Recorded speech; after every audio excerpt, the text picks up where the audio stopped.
سيدنا ونبينا وحبيب قلوبنا وطبيب نفوسنا وشفيع ذنوبنا مولانا ومولى الكونين محبوب رب المشرقين جد الحسن والحسين بالقاسم اللهم صل على محمد وآل محمد وعلى آله الطيبين الطاهرين المعصومين المنتخبين المنتجبين المظلومين ورحمة الله على أعداء الله الظالمين ومنكر فضائلهم ومصائبهم وغاصب حقوقهم أجمعين. أما بعد فقد قال الله تبارك وتعالى في القرآن الكريم وهو أصدق الصادقين وقوله الحق بالحق. بسم الله الرحمن الرحيم. إنا أنزلناه في ليلة القدر. اللهم صل على محمد وآل محمد.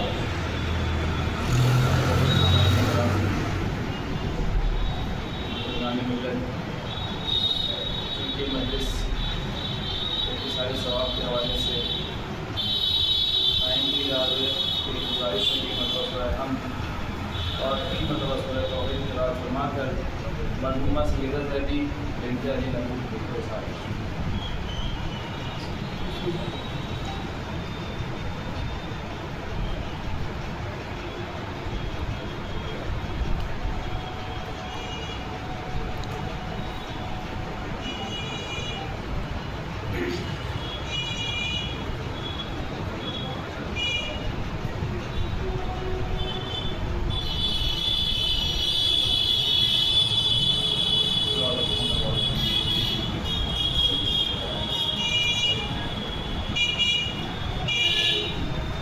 سامعین کرام،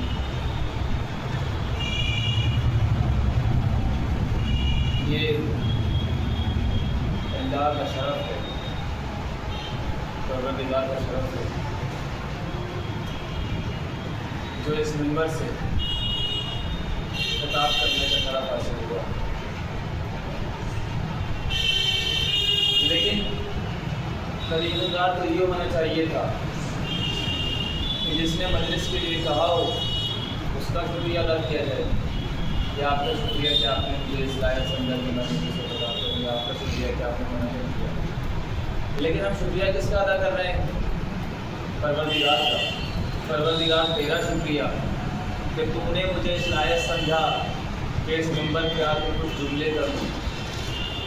جب انعقاد کسی اور نے کیا ہے، جب حکم کسی اور کا ہے، تو شکریہ بھی اس کا ادا ہونا چاہیے. یہ شکریہ پروردگار کا کیوں؟ کا اس لیے کہ ہم جس کے ماننے والے ہیں، ہم نے روش بھی اس کے در سے ہی اختیار کی ہے. اس لیے کہ علی سے پہلے جو منبر پہ آیا وہ آنے کے بعد یہی کہہ رہا تھا آپ کا شکریہ، آپ کا شکریہ، آپ کا شکریہ کہ آپ نے مجھے اس لائق سمجھا کہ میں آپ کا خلیفہ بنایا جاؤں. لیکن جب علی منبر رسالت پہ آئے تو علی نے کسی کا شکریہ نہیں کہا کہ آپ کا شکریہ، آپ کا شکریہ. علی نے کیا کہا؟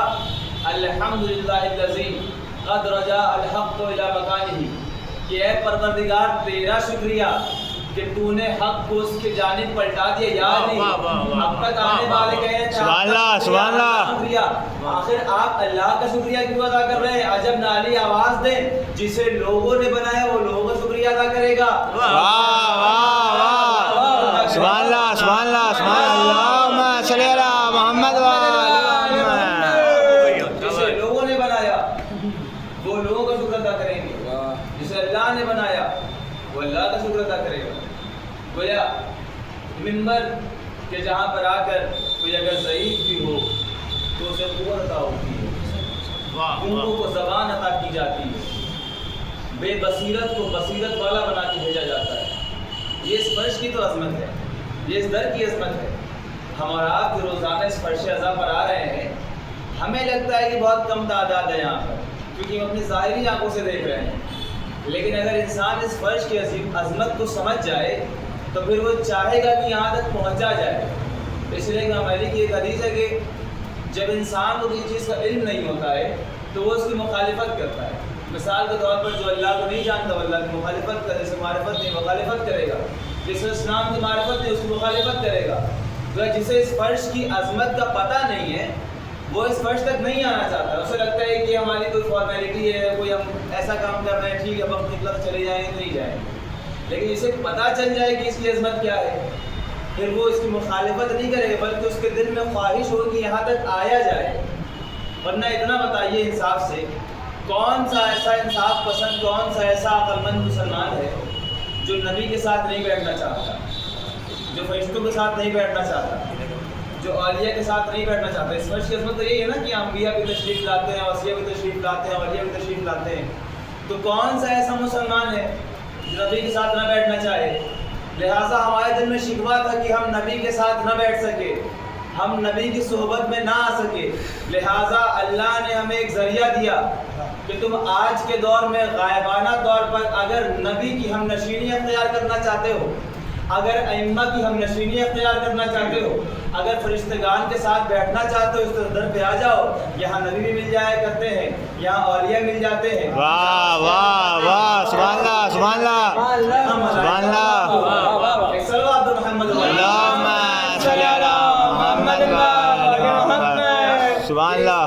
کی عظمت، اور ہم یہ نہ سوچیں کہ ہم نے اپنے آپ اس فرش کو بچھا دیا یا اپنے آپ ہمارے دل محبت حسین آ گئی، نہیں، بلکہ ذکر انتخابی ہے، آپ کو منتخب کیا گیا ہے ذکر کے لیے، اس لیے کہ میری آپ کی بات نہیں ہے، لیکن امام صادق علیہ السلام ارشاد فرماتے ہیں اللہم صلی علی محمد و آل محمد، اذا اراد اللہ بعبد خیرا، کہ جب اللہ نے اپنے کسی بندے سے نیکی کا ارادہ کیا، لیکن ارادہ بڑا نہیں ہے، کس کا ارادہ یہ بڑی بات ہے، اللہ نے جب نیکی کا ارادہ کیا تو کیا کیا؟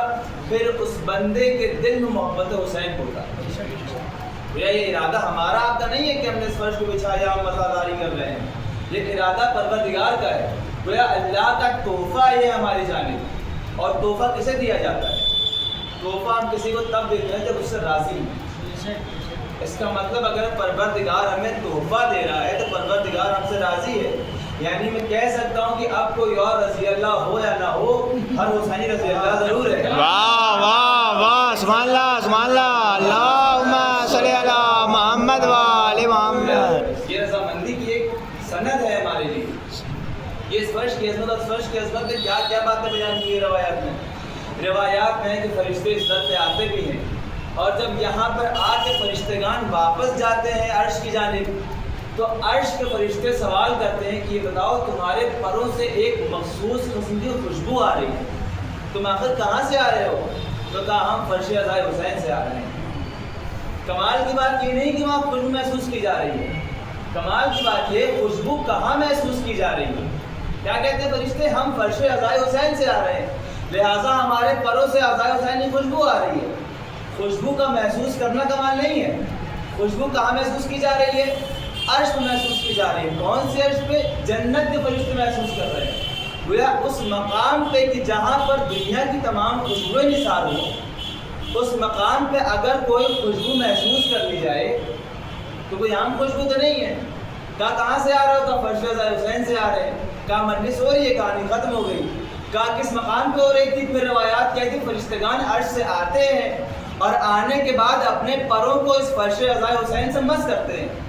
اب اگر میں سوال کر لوں اے فرشتوں، تمہیں اس در سے کیا مل گیا جہاں ہم جیسے خطا کاروں کے قدم آتے ہوں، جہاں ہم جیسے گنہگاروں کے قدم پڑتے ہو، آخر تمہیں اس فرش سے کیا مل گیا؟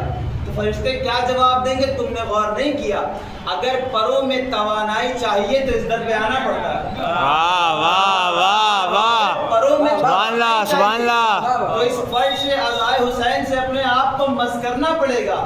اگر یقین نہیں آتا فطرت سے پوچھ لیجئے، واہ واہ فطرت سے پوچھ لیجئے کیسے اس فرش سے آ کر اپنے پروں کو مس کیا ہے. کیا واقعہ ہے فطرت کا کہ جب فرشتے جوق در جوق نبی کے دروازے پر جا رہے تھے کہ نبی خدا کے گھر میں اولاد ہوئی ہے، حسین پیدا ہوئے ہیں، تو کیا سوال کیا کہاں جا رہے ہو؟ کہا نبی کے یہاں جا رہے ہیں. کہا کیوں جا رہے ہو؟ کہا مبارکباد دینے جا رہے ہیں. تو نبی نے ایک مرتبہ کیا کہا جب فرشتے لے کر آئے فطرت کو کیا کہا؟ اچھا جناب فطرت نے کوئی گناہ نہیں کیا تھا، ترک اولا کیا تھا، کیونکہ فرشتے معصوم ہوتے ہیں، گویا ان کے لیول کے ایک چیز کو ترک کیا تھا. ترک اولا کی بنیاد کے بالوں پر چھین لیے. کہنا یہ غلط ہے کہ گناہ کیا تو گنہگار نہیں تھے کیونکہ فرشتے معصوم ہوتے ہیں. ترک اولا کی بنیاد پر بالوں پر چھین لیے گئے. جب خدمت میں آئے تو نبی نے کیا کہا؟ بس اتنی سی بات ہے، لے جاؤ فطرس کو حسین کے گہوارے سے مس کر دو. حسین سے مس کرنے کو نہیں کہا، حسین کے گہوارے سے مس کر دو. یا نبی خدا حسین موجود ہے گہوارے میں، آپ کہتے کہ لے جا کے فطرس کو حسین سے مس کر دو، یہ بھی تو کہہ سکتے تھے. لیکن آپ غور کریں جب ہمارے یہاں کوئی بچہ پیدا ہوتا ہے، نومولود ہوتا ہے، تو اس بچے کو اس طریقے سے لپیٹ دیا جاتا ہے کہ اس کا جسم گہوارے سے زیادہ تر مس نہیں ہوتا ہے، وہ کپڑے میں لپیٹا ہوا ہوتا ہے. اور جب بچہ پیدا ہوتا ہے تو کبھی نانا کی گود میں، کبھی نانی کی آغوش میں، کبھی دادا کی آغوش میں، کبھی بھائی کی آغوش میں، کبھی بابا کی آغوش میں، کبھی والدہ کی آغوش میں. گویا بچہ بہت دیر تک گہوارے میں رہتا نہیں ہے. اب یہ تو عام بچے کی بات ہے. اب جو یہ بچہ نبی کے گھر میں پیدا ہوا ہے، یہ کوئی عام شخصیت تو ہے نہیں، یہ ایک نور پیدا ہوا ہے. ایسا نور جس کے منتظر علی بھی تھے، جس کے منتظر سیدہ بھی تھی، سبحان اللہ، جس کے منتظر حسن بھی تھے، جس کے منتظر خود نبی تھے. لہٰذا کبھی نبی کی آغوش میں ہے، کبھی سیدہ کی آغوش میں ہے، کبھی علی کی آغوش میں ہے، کبھی حسن کی آغوش میں ہے. یا رسول خدا حسین کے گہوارے میں رہی کتنی دیر ہے؟ اور آپ کہہ رہے ہیں لے جا کے فطرس کو حسین کے گہوارے سے مس کر دو. ابھی حسین گہوارے میں رہے کتنے لمحہ ہیں؟ رسول کیا جواب دیں گے؟ دیکھو فطرس آخری گنہگار نہیں ہے، فطرس آخری خطا کار نہیں ہے. اگر میں یہ کہہ دیتا کہ لے جا کر کہ حسین سے مس کر دو تو آنے والے قومیں شکوہ کرتی کہ رسول خدا فطرس کے پاس حسین موجود تھے. سبحان اللہ سبحان اللہ سبحان اللہ سبحان اللہ. ہمارے پاس ظاہری طور پہ حسین تو موجود نہیں ہے، تو ہم خطا کار اپنی شفا کہاں سے حاصل کریں؟ لہذا رسول نے پیغام دیا جو چیزیں حسین سے منسوخ کر دی جائیں. واہ واہ سبحان اللہ سبحان اللہ حسین سے منسوخ کر دیا سبحان جائے. اللہ. خدا اس میں اتنی قوت عطا کر دیتا ہے کہ وہ لوگوں کو شفا بخشتی ہے. اب لوگ سوال کرتے ہیں آپ پلنگ کو کیوں چوما کرتے ہیں؟ واہ واہ واہ سبحان اللہ سبحان اللہ سبحان اللہ سبحان اللہ سبحان اللہ. کہا یہ ان کا احترام نہیں ہے کیونکہ ان چیزوں کو حسین سے منسوخ کر دیا گیا ہے، واہ. لہٰذا ہم اس کا احترام کرتے ہیں. ایک صلوات اللہم صلی علی محمد و آل محمد. سبحان اللہ سبحان اللہ. فرش کی عظمت ہے کیونکہ اسے کس سے منسوخ کیا گیا؟ حسین سے منسوخ کیا گیا. ہماری عظمت کیوں ہے اس دنیا میں؟ تو جلوس نکالتے ہیں ہم لوگ تو ایک دوسرے قوم کے لوگ، دوسرے اقوام کے، دوسرے مذاہب کے لوگ کس کے نام پر آتے ہیں؟ ہمارے نام پر آتے ہیں. یہ حسین کے نام پر ہی تو آ رہے ہیں. یہ شرف کیوں مل رہا ہے؟ جن لوگوں نے اپنے آپ کو دوسروں سے منسوخ کیا ان کے شرف کو جا کے دیکھیے. جن لوگوں نے اپنے آپ کو حسین سے منسوخ کیا ان کے نسب کو جا کے دیکھیے. کیا فرق آیا لوگوں میں؟ کہا جس سے اپنے آپ کو منسوخ کیا تھا ویسا ہی شرف ملا. جنہیں لوگوں نے کبھی امیر نہیں کہا ان کے ماننے والے کبھی امیر نہیں ہو سکتے. امیر بھائی میں غلط نہیں کہہ رہا ہوں. جنہوں نے اپنے آپ کو امیر المؤمنین سے منسوخ کر لیا، جنہوں نے اپنے آپ کو در اہل بیت سے منسوخ کر لیا، وہ شرف پا رہے ہیں.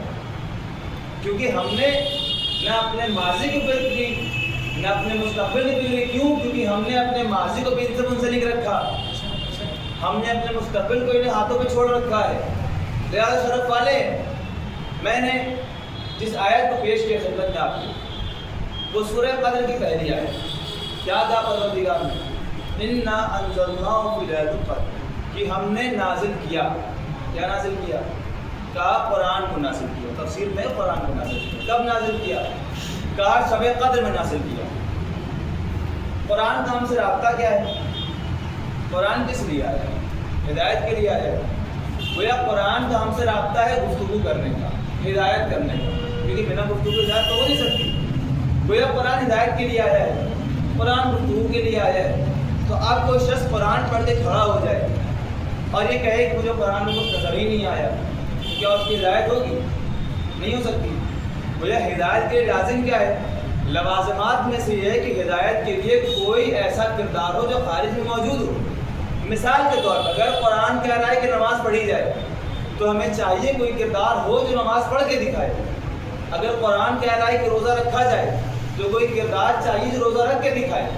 گویا قرآن جو الفاظ کہے گا ہمیں کوئی کردار چاہیے خارج میں جو ہمیں اس کو کر کے دکھائے۔ تو وہ کردار کون ہے؟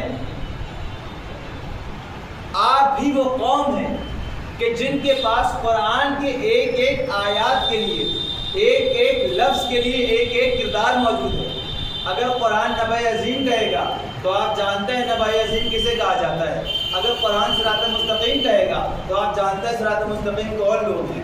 اگر قرآن شجاع کہے گا تو آپ جانتے ہیں کون لوگ شجاعت سے واقف ہیں۔ اگر قرآن صحیح کہے گا سبحان اللہ سبحان اللہ سبحان اللہ سبحان اللہ۔ اگر قرآن جو کردار کہے گا آپ کے پاس اس کے لیے خارج میں ایک کردار موجود ہے۔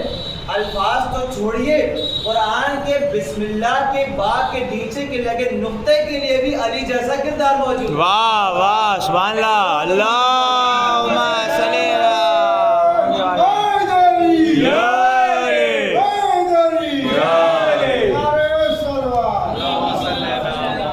قرآن کا ہم سے ہدایت کراتا ہے۔ تو قرآن کہہ رہا ہے کہ ہم نے قرآن کو شب قدر میں نازل کیا۔ شب قدر سے مراد بھی کوئی ہوگا، شب قدر سے مراد بھی کوئی شخصیت ہونی چاہیے، کوئی کردار ہو شب قدر سے مراد ہو۔ شب قدر کی تعریف کیا بیان کی گئی کہ شب قدر وہ رات ہے ملائکہ نازل ہوتے ہیں روح و امور کو لے کر اللہ کی مرضی سے، اور یہ شب لوگوں کی قسمت چمکانے والی شب ہے۔ گویا جس شب میں لوگوں کی قسمت چمکائی جاتی ہے اس شب کو شب قدر کہتے ہیں۔ جب ہم نے شب قدر کی تعریف پڑھی تو ہمیں کوئی در تلاش کرنا ہوگا کہ جہاں آ کر لوگوں کی قسمت چمکا کرتی ہو۔ اب قسم خدا کی کائنات میں کوئی ایسا در لے کر آئیے کہ جس در پہ سجدہ ریز ہو کر کے زمین والوں کی بھی قسمت چمکتی ہو، واہ واہ، آسمان والوں کی قسمت چمکتی ہو۔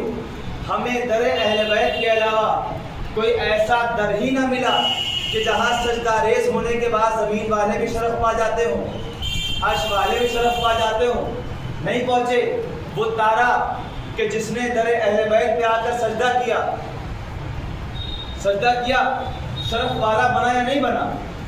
آپ بتائیے آسمان میں کتنے تارے ہیں؟ کروڑوں اربوں تارے ہیں۔ آپ کو سب کے نام معلوم ہے؟ کہا نہیں معلوم ہے۔ کہا آپ کو زہرہ کا نام کیوں معلوم ہے؟ کہا اس لیے کہ وہ تارا در اہل بیت پہ آ کے سجدہ ریز ہو گیا، لہذا نام والا بن گیا، لہذا نام والا بن گیا۔ گویا اگر تارا بھی در اہل بیت پہ سجدہ ریز ہو جائے تو نام والا بن جاتا ہے۔ اب ہم اور آپ چاہیں لاکھ دروں پہ جا کے سجدہ ریز ہو جائیں، نام والے نہیں بن سکتے۔ اگر نام والا بننا ہے تو اس در پہ آ کے سجدہ ریز ہونا پڑے گا، اگر عظمت والا بننا ہے تو اس در پہ سجدہ ریز ہونا پڑے گا، اگر شہرت والا بننا ہے تو اس در پہ سجدہ ریز ہونا پڑے گا، اگر یقینی طور پر قرب الہی کو حاصل کرنا ہے تو اس در پہ سجدہ ریز ہونا پڑے گا۔ ایک صلوات محمد والے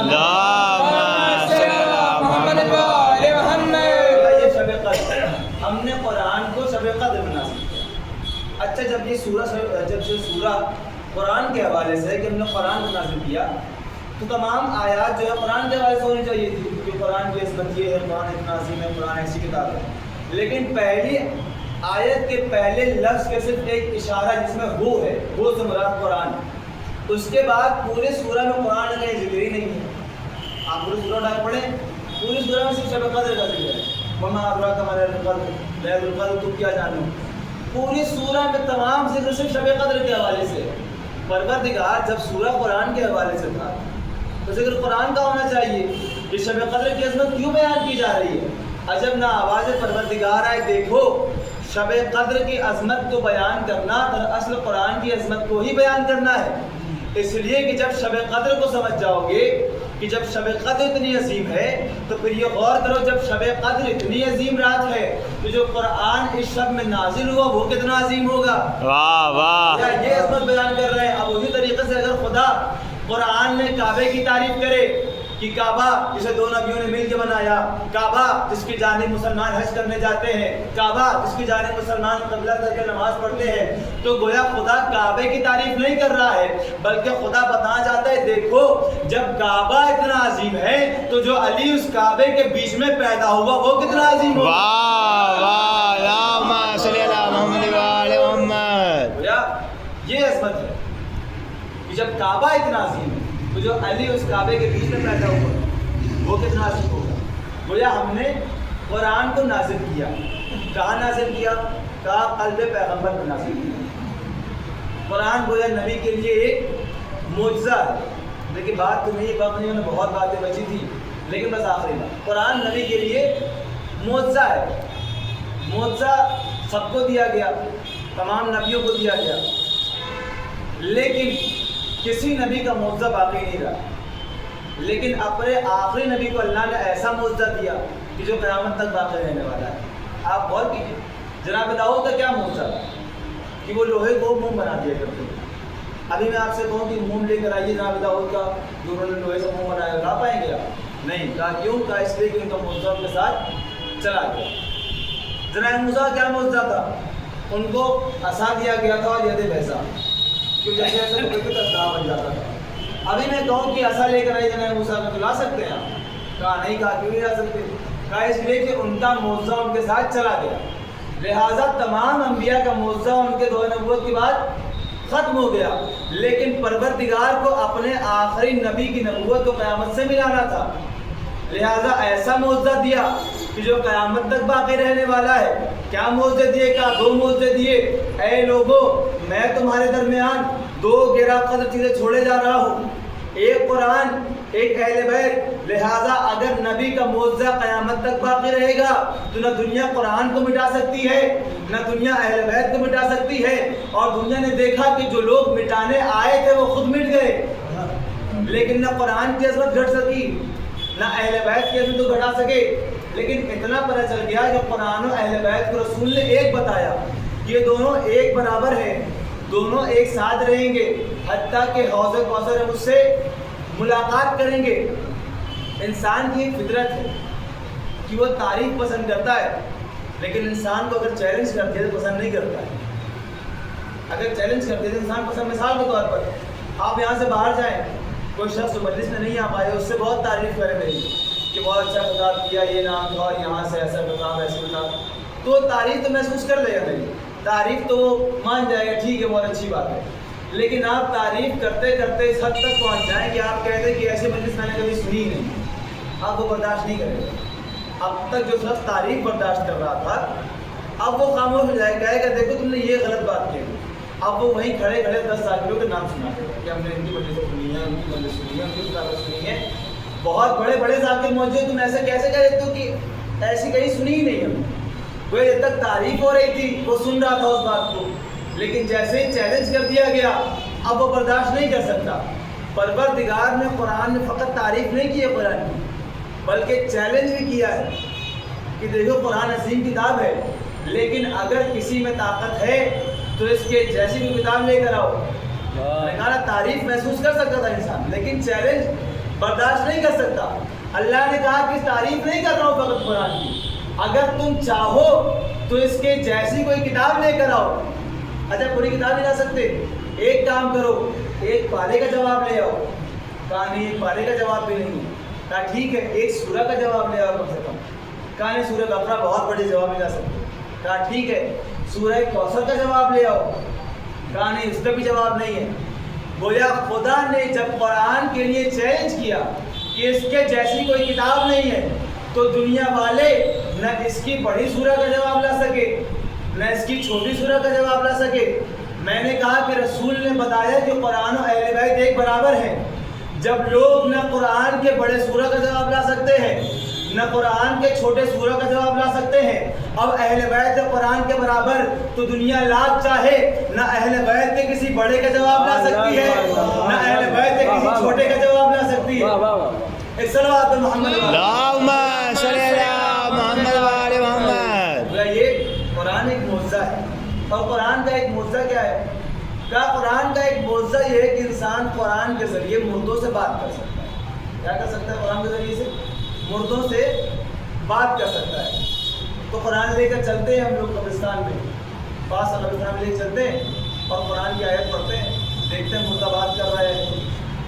اچھا یقینی بات یہ ہے کہ اگر مردہ بات کر بھی لے تو اس رفتار سے اس رفتار سے واپس بھی آ جائے، یہ بھی حقیقت ہے. لیکن پھر بھی ایک مرتبہ کوشش کرتے ہیں کہ قرآن لے کے چلیں. قرآن کا معجزہ ہے، یہ قرآن مردوں سے بات کر سکتا ہے. آیت پڑھتے ہیں، دیکھتے ہیں مردہ بات کر رہا ہے نہیں. یقین سے بتائیے کون ایسا دعوے دار جو کہے مردہ مجھ سے بات کر لے گا؟ کوئی دعوے دار نہیں جو کہے کہ مردہ مجھ سے بات کر لے گا. یہ قرآن معجزہ نہیں ہے. ہم کہہ رہے ہیں کہ ہم دعوے دار ہیں ہی نہیں، ہم چاہ کر بھی قرآن کے ذریعے سے مردوں سے بات نہیں کر سکتے. لیکن قرآن تو کہہ رہا ہے کہ آپ بات کر سکتے ہیں. یہ قرآن معجزہ نہیں ہے؟ کیا قرآن میں قوت نہیں ہے؟ کہا نہیں، طاقت تو ہے، معجزہ تو ہے، لیکن قرآن معجزہ تبھی ہے جب اس کے حقیقی وارث کے ہاتھوں میں آ جائے. قرآن تبھی معجزہ ہے جب اس کے اصل وارث کے ہاتھوں میں ہو. اگر آپ کو تاریخ نہیں مل رہی ہے، چلیے تاریخ میں یہ روایت ملتی ہے. علامہ مجلسی لکھتے ہیں اپنی کتاب بہار النوار میں، نقل کرتے ہیں اصدق بن نباتہ سے کہ لوگ آئے جناب سلمان کے پاس اور آ کر کہا کہ یا سلمان، قرآن کہہ رہا ہے کہ قرآن کے ذریعے سے مردوں سے باتیں ہو سکتی ہیں، لہٰذا ہم چاہتے ہیں کہ آپ یہ کام کر کے دکھائیے. تو سلمان نے کہا اتنی سی بات، یہ کام تو میں بھی کر سکتا ہوں.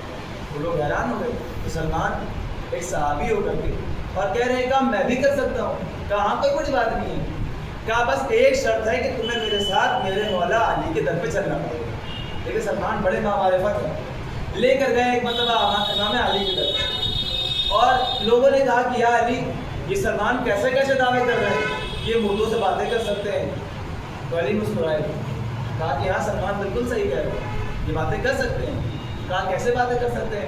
کہا جاؤ سلمان، جا کر قرآن کی آیات پڑھنا اور کہنا کہ محمد کے وسیع علی کا حکم ہے کہ مجھ سے باتیں کرو.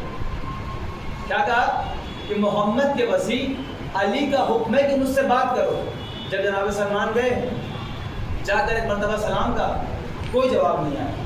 پھر ایک مرتبہ بات یاد آئی کہ علی کا حکم دینا ہے.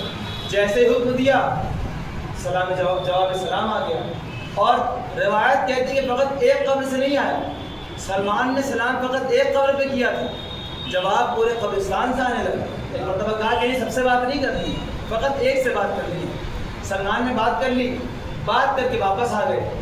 واپس آئے تو بڑے حیران و پریشان تھے. علی نے سوال کیا، سلمان اتنا بتاؤ، بات کر لی؟ کہا یا علی بات تو ہو گئی. کہا پریشان کس لیے ہو؟ کہا یا علی، جب وہ مردہ قبر سے اٹھایا گیا تو اس کی زبان پہ ایک ہی ورد تھا. کہا کیا ورد تھا؟ کہا وہ ایک ہی چیز رٹے جا رہا تھا، آئینہ فرسی، آئینہ فرسی، آئینہ فرسی، میرا گھوڑا کہاں ہے، میرا گھوڑا کہاں ہے، میرا گھوڑا کہاں ہے. یعنی میں اس بات کو سمجھ نہیں پا رہا ہوں کہ آخر ایسا کیوں کہہ رہا تھا. کہا سلمان تم تاریخ جانتے ہو اس کی؟ کہا نہیں. کہا وہ شخص ایک صحرا میں کھو گیا اور اس کا گھوڑا اس سے جدا ہو گیا اور وہ اپنے گھوڑے کو تلاش کرتے کرتے آئینہ فرسی کہتے کہتے مر گیا. لہٰذا جب وہ قبر سے اٹھایا گیا تو وہی جملہ دہرا تھا، تو کہتے کہتے مرا تھا، آئینہ فرسی، آئینہ فرسی، آئینہ فرسی.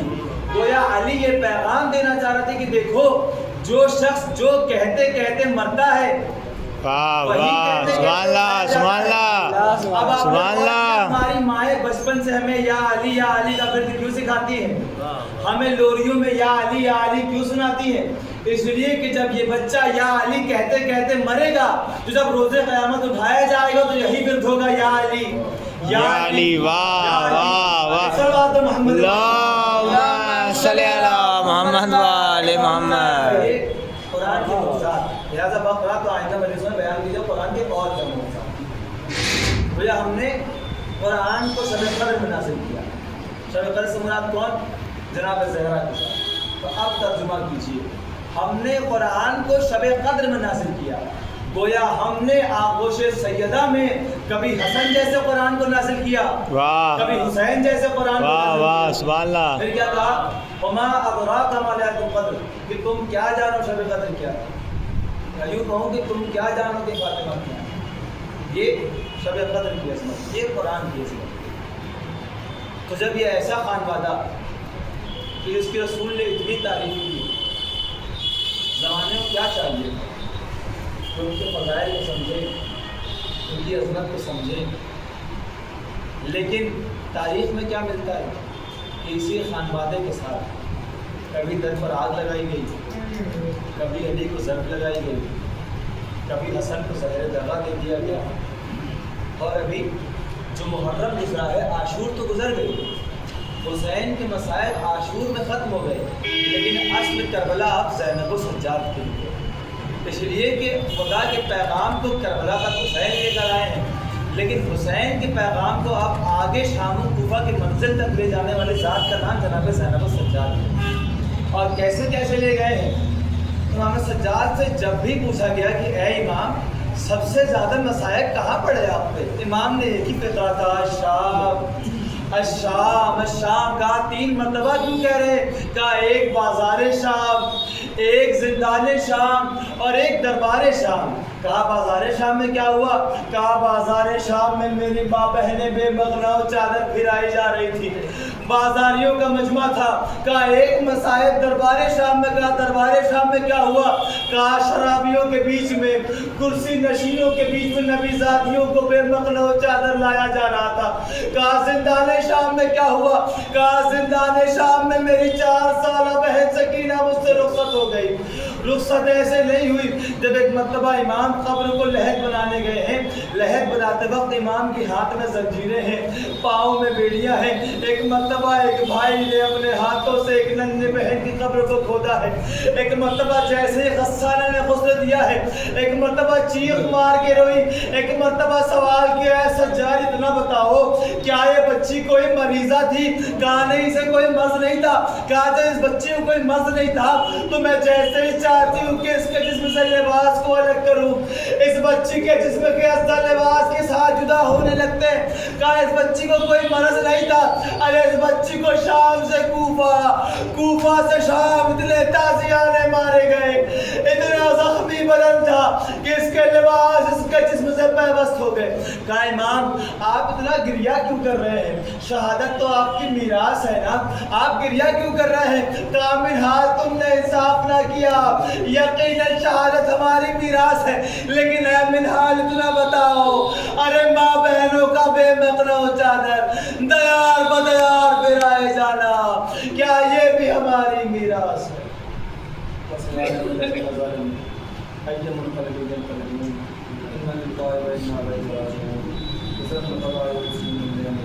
اللہ